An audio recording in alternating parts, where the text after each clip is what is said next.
It's me, Hope, again. Oh, you see that? That's what I get for trying to do it to the side. I should have just kept it forward. But I ain't gonna let nothing go to waste. And we are going to put it right back in. So tonight we are making shepherd's pie. Now, do y'all love shepherd's pie as much as I do? We started with the ground beef. Now we're gonna go with 1 large can of tomato sauce, or some people prefer to use tomato soup, but I am going to use tomato sauce today. Then we're gonna do 1 can of carrots right over here. My family loves carrots. We need some greens, so 1 can of peas.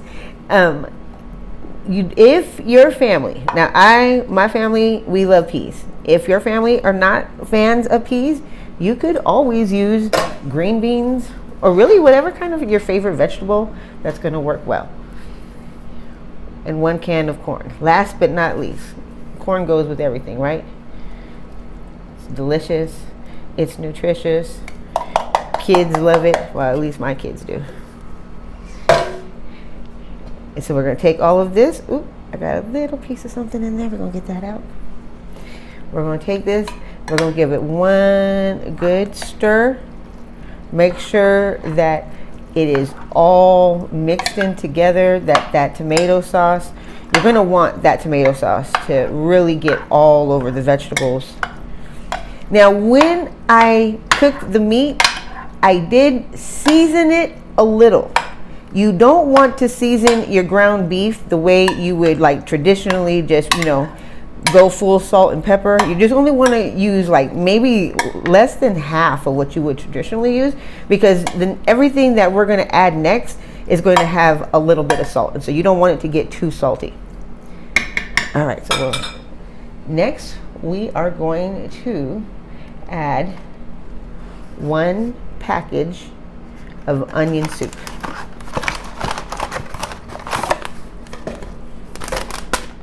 These are going to be the dry ingredient part. Now, when it comes to the dry ingredients, you're going to want to work fast, because you don't want it to settle in too many spots, and just like 1 spot, and then you're going to get 1 salty spot. Then you're going to take 1 tablespoon of cornstarch. That's going to help act as a binder. Now, at home, this is me making it homemade with love. But sometimes when I am in a rush, I don't have time to do all of the extras. So I just get the meat, the vegetables, and you can get 1 packet of your favorite stew seasoning, and it's going to have all of the flavors and the spices that you want.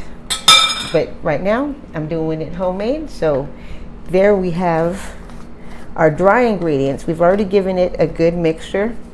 We have some garlic. I like using minced garlic, but if you wanted to, if you're in a pinch, you could always just use garlic powder.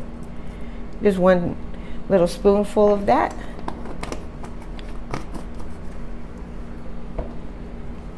Also, a little bit of oregano. I cook with my hands. Now, I'll tell you a little hint. When you're using dry herbs like this, if you just rub it in your hands, the heat from your hands is going to start to release those aromatics. I bet you didn't know that, huh? A little bit of Worcestershire sauce. If you're not a fan, you could also use just a tad bit of soy sauce, but I am a fan of Worcestershire sauce. So just give it a little sprinkle in like that. A sprig of thyme. Let me get the thyme over here. You're going to take 1. Again, if you were using 1 of the homemade packets of stew, you wouldn't want to add all this. You would just only add that. But since I'm going fancy smancy homemade, I'm using all these fresh herbs and dry herbs combined. And you just take the thyme, sprinkle it all around. Again, we're going to mix this all again. So, okay, 1 sprig. Generous on the black pepper right here. This is I like it. I go coarse ground and I go generous.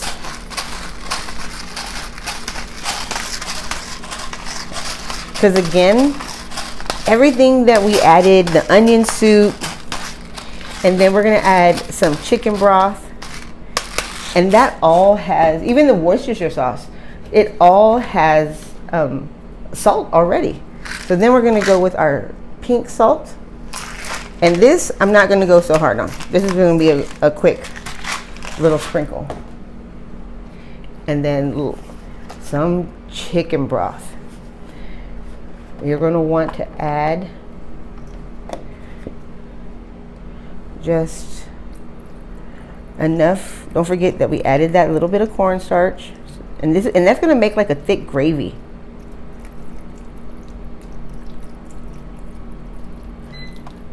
I just used about a third of this box right here. I used to like that point right there. And that's going to be a good point. Okay, now we're gonna give it all one good mix again. Get all of that garlic everywhere.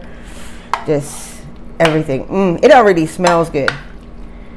I'm surprised this day and age we haven't gotten smell-o-vision. We got everything yet, but smell-o-vision. It's gonna revolutionize the whole cooking industry and the way we cook and view things on TV when they do that. Now, shepherd's pie is a delicious, nostalgic. It brings back so many. When I was pregnant with my daughter, next we're gonna add some potatoes. Now that we've given that a mix, I'm using these pre-made mashed potatoes, but if you're at home and you have the time to peel, smash, and do all of that stuff with the potatoes, do it. Now, since I'm using the pre ones, I'm going to give it a good stir before I add it, because you don't want it to just come plunk down. But like I was saying, when I was pregnant, this was like one of the only dishes that I really, truly was able to hold down. I had something called hyperemesis. Any of you mamas out there ever had hyperemesis? Shout out to you. You know how hard it is. And and this was one of the things that my baby would actually let me hold in. Now again, you're going to want to give your mashed potatoes, if you're using the pre-bought, store-bought mashed potatoes, you're going to want to give it a good stir so that it's not just one big clump. I get all of it out. I do my best to get all of it, because you don't want to be wasteful, right? This day and age, when food is costing $1,000 million per meal, you cannot afford to be wasting potatoes. They're too delicious. Okay, I'm gonna smash that. Now, I'm using 4 of these little gadgets right here, but I guess if you didn't use the little mini ones, you could use like just one big large one. You could get the ones that have like the herbs and butter and stuff in it. That will give it a nice little depth of flavor.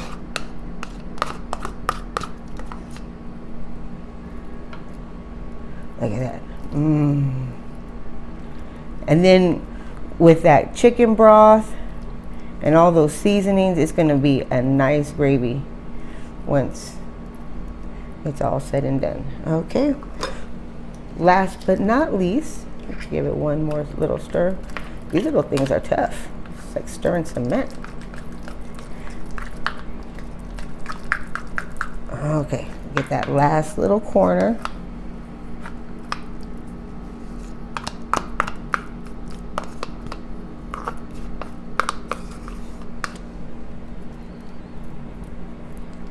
And just smear it all around. Now, once again, when you are baking in dishes like this, you should always put a little bit of Pam, maybe a butter dish. I prefer using Pam or like the non-stick sprays. But if you're old school, just do the butter dishes. It's delicious either way.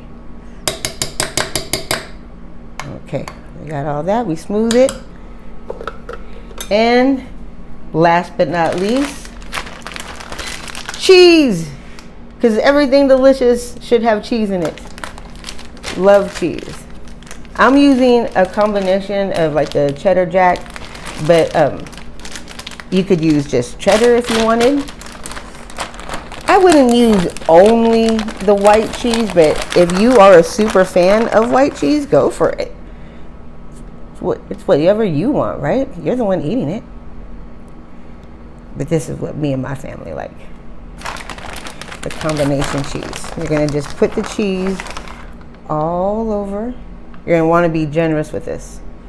Don't hold back. Make sure you get everywhere.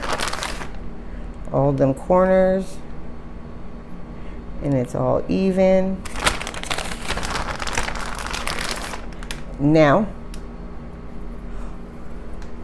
remember when I said everything has a little bit of salt? Everything that we added as far as like the onion soup. So we're gonna go one last shot of black pepper on top. It's not only gonna be delicious, but gives it a nice little pop of color at the top at the end.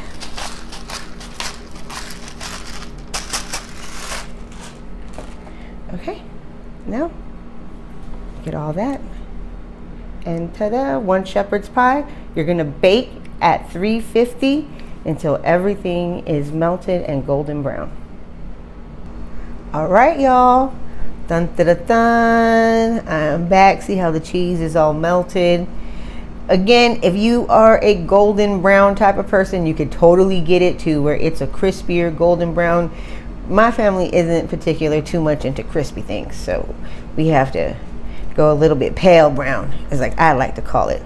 But we're gonna take one nice little corner.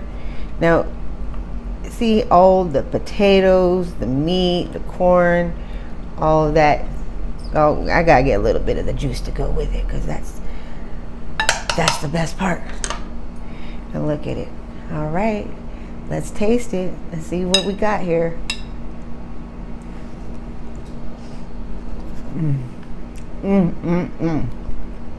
Or see, for me, I think it needs a little bit more salt. I would put just a dash more salt maybe on the top of it, but you don't want to go too salty when you are making it, because everything we have a little salt, but it is delicious. It is fairly quick. You just mix everything in and then just pop it in the oven, and I guarantee your family's gonna love it. Enjoy.